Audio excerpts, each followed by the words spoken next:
But let me tell you, she was going to make my job a lot easier. Man, she was going to make my job a lot easier because she wasn't putting up a fight. She wasn't crying. She didn't try to play the mom card or like say, Officer Mack, how many kids did your mom have? Would you want to write her a ticket for taking care of you kids like I was just now? She didn't play the wife card. How many kids does your wife have? 3, ma'am. At the time. I have 5 now. And she says, you wouldn't want to write your wife a ticket for taking care of all your kids, would you? She doesn't say any of that. She just stares straight ahead through the windshield, and this lady was not having a good day. She was very depressed. But what am I there to do? I'm there to write tickets. That's my job. She's going to get a ticket. She ran the stop sign right in front of me.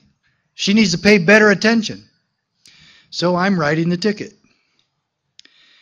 And at the end of the ticket, some of you in law enforcement might know that you sign your name and your serial number, which I did. And then I paused. And I looked down at this lady's cruddy old car. This car was not worth $300. It was like a Datsun compact. I said Datsun. That shows you how old it was. Datsun compact station wagon with primer gray showing through. It's kind of supposed to be a tan color. And it wasn't, seriously, it wasn't worth $300. And I looked down at her snotty-nosed kids, some of them still crying and being unruly. And I looked down at this depressed, dejected, discouraged woman. And then I looked at me. And it was the most penetrating gaze I'd ever felt in my life. And I asked myself a couple of questions. I said, Mack, is there anything you're doing here that's helping this family? It was obvious they couldn't have afforded this ticket if it was $5. Maybe a real public servant who believed in public service would have said something like, ma'am, I know you're having a rough day here. I'm glad you didn't hurt anybody. I'm glad you didn't have an accident. There's an elementary school right over here. Why don't you take your kids and let them play on the playground for a little while? Let them get some of that Tasmanian devil energy out of their system. And then after you've composed yourself and get your kids a little tired, maybe you could go on down the road at that point. Well, I didn't do that. I'm there to write tickets, not send people and families on playgrounds. And so I asked myself another question. Is there anything you're doing here that's bringing honor to the badge you wear on your chest? Well, I knew the answer to that one too.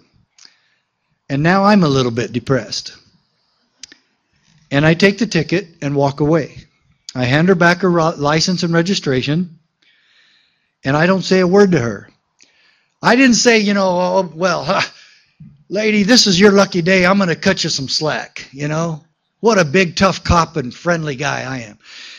You see, my dear fellow Americans, if I had given her an opportunity to thank me, that would have only exacerbated my shame. I deserved no thanks for what I was doing there that day. And I just walked away. And sometimes I wonder if I'll ever see her again, and she'll be at one of these meetings and she'll come up and give me a hug and she'll go, that was me. I kind of wondered how long you were going to take to come back. I stayed there for about 20 minutes waiting on you because I didn't know what you were doing. You know? But I left and I went back to the police station and tore the ticket up and threw them in the trash can. And the next day, I came back to work a little bit earlier. And I was wondering why I was a cop. And I was wondering why I was doing this job. And so I thought, I've got to find something. And I knew I was looking for something. And I didn't know why, and as God is my witness, I go to the city clerk's office, and I don't even know why. I know I'm looking for something, and I go in her office, and I just said something I don't even know why I said, because it was never a topic of consideration for me, ever, anywhere, at any time. And I asked the city clerk, I said, did I take an oath of office when I took this job? She goes, yeah, you sure did. She goes, you signed it. I have it. And she burned me a copy before I even asked. And now I'm depressed more than I was the day before, because I realized that I had become a liar and a hypocrite, because I did not care about my oath. I read the oath. It said I gave my word in solemn oath to uphold and defend the United States Constitution. I never read it in my life. Didn't care about it. Remember why I took the oath? It was a little ceremony so I could get a paycheck. Well, right at that moment, I am so mad at myself and so discouraged at what I had become, I'm going to go quit my job. I'd been working as a cop for over 3.5 years. I'm quitting. It was my chosen profession. I'm quitting. I'm not writing a 2-week notice. I'm quitting right then and there. I'm taking the badge off my uniform. I'm supposed to be at briefing in 5 minutes. I'm not going. I'm going over to the chief's office. I'm going to give him my Sam Brown and my badge and tell him that I'll bring the uniforms back the next day. I'm leaving. And then, right as I'm getting into the foyer and crossing over into the police department from the city side, I imagine that I'm telling that pretty little girl I married about 8 years prior to this that I just quit my job. And she kind of goes, so let me get this straight. You're quitting your job because you're a liar and a hypocrite. And I go, yeah. And she goes, you couldn't just quit being a liar and a hypocrite and keep your job? Do you see how smart you ladies are? You win the argument and you're not even there. And that's what happened. I put my badge back on and I go down to briefing, and then I go home to start my shift. I checked out the World Book Encyclopedia that my grandma had sold us, the one that said U.S. Constitution. And anytime I'm not on a call the rest of that night, I'm reading the Bill of Rights and the Constitution. I loved it.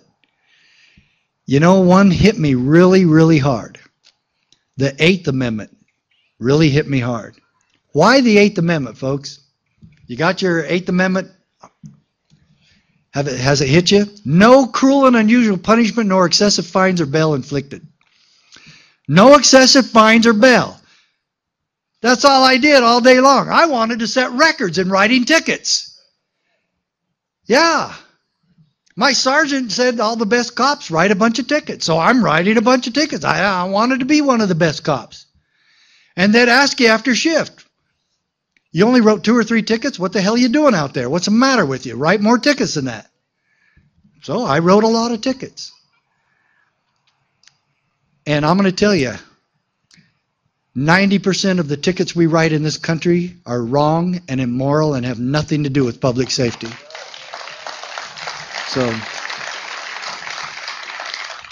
So I pulled back on that. And I'm reading the Constitution. I'm loving it. I'm reading about the Founding Fathers, and I'm loving it. And then a notice came to the police station that said, Constitutional Studies for Law Enforcement Officers, and it's a training seminar sponsored by Peace Officers Standards and Training. Post. The Academy, the bureaucracy that oversees the Academy, is sponsoring a training for all cops in the state of Utah. I said, man, I got to go to that. Do you know who the instructor was? I hope you know him. He died about 3 years ago. His name is Dr. W. Cleon Skousen. And I said, I got to go to this. My father worked with this man in the FBI. And that's what my father was. My father was a retired FBI agent, and I wanted to get in the FBI, but that never worked out. So I hired on with Provo Police. And 240 cops from the state of Utah go to this seminar. 2 days of training, law enforcement training. And we didn't once study the Miranda decision or any other, or the Carroll Doctrine or Terry versus Ohio or any of the other case law that are predominantly for and about police cases.